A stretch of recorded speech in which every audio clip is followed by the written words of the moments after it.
Chào mừng quý vị quay trở lại với chương trình Tôi về Việt Nam trên kênh Quyền FBNC với cuộc trò chuyện với anh Sean Ngô, là giám đốc điều hành của Việt Nam Franchises, là tổ chức cung cấp các dịch vụ tư vấn về vấn đề nhượng quyền thương mại, đặc biệt là các thương hiệu lớn của nước ngoài. So, Sean, for the big brands coming from the state, from America, when they come here looking for franchisees, so franchisee fee must be expensive, right? Well, it's expensive, but it's not expensive. Usually what happens is the franchisors know what the value of their brand is. They kind of know before they go into a market like Vietnam what the profitability might be. So they understand that if I charge a certain franchise fee, if I charge a certain royalty, my franchisee in Vietnam, in Thailand, in the Philippines can still make good money and offer them the right returns that they need to make an investment into acquiring the franchise.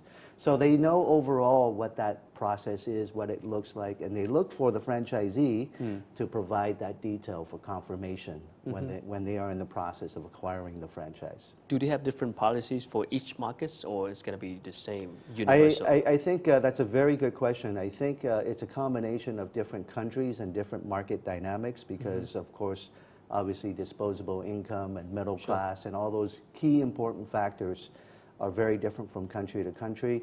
We also know that there are many dynamics that are different. Singapore is a very different market than the Philippines, for example, right? We have different issues about rent, different issues about people costs, et cetera, et cetera, et cetera. So I think many franchisors are very flexible with that format. It just really depends on the right franchisee, the market, and of course the number of units that the franchisee commits to. Which markets in Asia do you think Vietnam is kind of follow the same path of development in terms of franchising big brands? You know, I think, you know, from talking to many international franchisors, they're very excited about the prospects of Vietnam. Vietnam is going to be the next emerging star from a franchising retail standpoint. And I think, you know, Vietnam has many key demographics that many franchisors are looking for, right? A growing middle class. In fact, I recently saw some news about how Vietnam's middle class will grow to about 2/3 of Thailand's by the 2020. A very large market, and certainly Vietnam is catching up and exceeding some of these other markets. So the potential is quite high, and I think, you know, in a market like that, I think it's very proactive. Vietnam itself generates a lot of local franchises, even better than some of the other regional countries, which have been doing this for many years before. So you have many great brands like Trung Nguyen, Wrap and Roll, Pho 24. All of these brands are going international. And so I think there's a lot of interest in Vietnamese brands, and I think they have a lot of potential. And they'll probably follow in the footsteps of markets like the Philippines, where it's very developed. There are over 1,500 franchise systems in the Philippines alone. And the majority of those franchise systems are actually homegrown from the Philippines. So I think Vietnam is trending towards that way, where in the future we will have certainly more foreign brands, but very likely even a greater number of local franchisees and homegrown brands. So Philippines could be the market that we have, not China.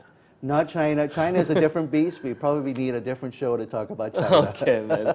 I mean, big brands, they have troubles in China too. Oh, very big brands. KFC has huge problems in China. They have 4,500 units, but they continue to struggle. Starbucks recently had launched their 1,000th store in China.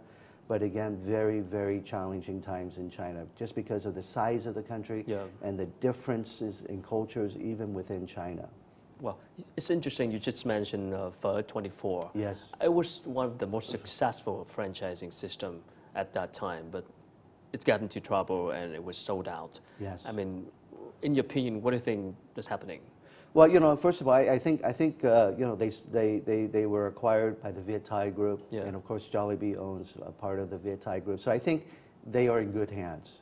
I think especially with Jollibee backing them, I think we have a great international regional franchisor that can bring them to the performance that they need to be, and also to develop the brand across the region.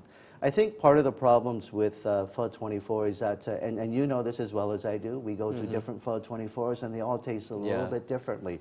They all look a little bit differently. So the franchisees, sometimes they make their own decisions and they make the Pho 24 lose out its consistent image because each different store they have different style of services. Yes, and even though they're trained initially on what these what these standards are, from design to the food quality, etc., I think it tends to change over time. And I think specifically with Pho 24, I think they were looking at the wrong franchisees, because some of their franchisees were purely investors. They were not operators. So they would own multiple units, hire somebody, a manager, a local manager, to manage it. Of course, when you hire somebody else to do it and you don't have the passion to go do it yourself, the store quality starts to slip. You start to cut corners.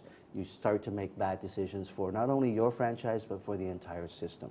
So is that a lesson for the big brands if they want to come? It is. Hiring an operator, not an investor. Well, that's the reason why many brands use Vietnam franchises, because we're looking not only for investors, but we're looking for experienced operators, people who know the business. And that is critical to long-term success, because it's only the operators that get down to the details and have the passion to make sure that the business is successful. And there are a lot of challenges in developing a brand in Vietnam. In fact, it is more difficult to develop any franchise in Vietnam than it is in their home markets. I heard that sourcing is one of the biggest problems for the local franchisees. Is that true? Sourcing is a major problem, because it can really drive expenses for the business, especially if you have to import everything.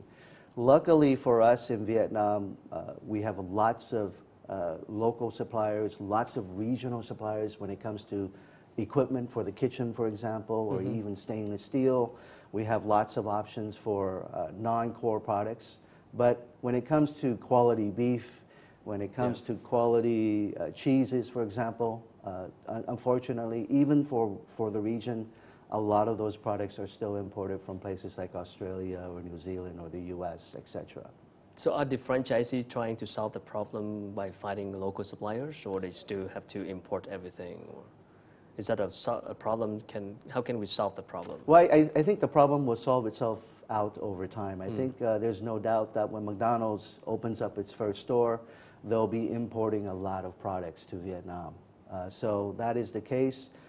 But that said, McDonald's has a very large presence in the region. In fact, KFC in China, because of the lack of infrastructure, because of the lack of distribution capabilities in China, they went in and they built their own distribution capabilities. So you can see that some of these big brands, when they see huge opportunities in markets, they will go out and build that supply chain for themselves. And of course, when we say that for markets like Vietnam, of course, no one's going to come to Vietnam and build it in Vietnam, but they may build it within ASEAN to service all of the franchisees in the region. Thank you so much, and we're going to get back after short break. Thank you. Thưa quý vị, vừa rồi là những chia sẻ của anh Sean Ngô, là giám đốc điều hành của Vietnam Franchises, là một tổ chức cung cấp các dịch vụ tư vấn liên quan đến nhận việc thương mại của các thương hiệu quốc tế. Chúng tôi sẽ còn quay trở lại sau ít phút giải lao. Quý vị có thể xem lại chương trình trên trang web toivăvietnam@pnc.com hoặc là fpnc.vn.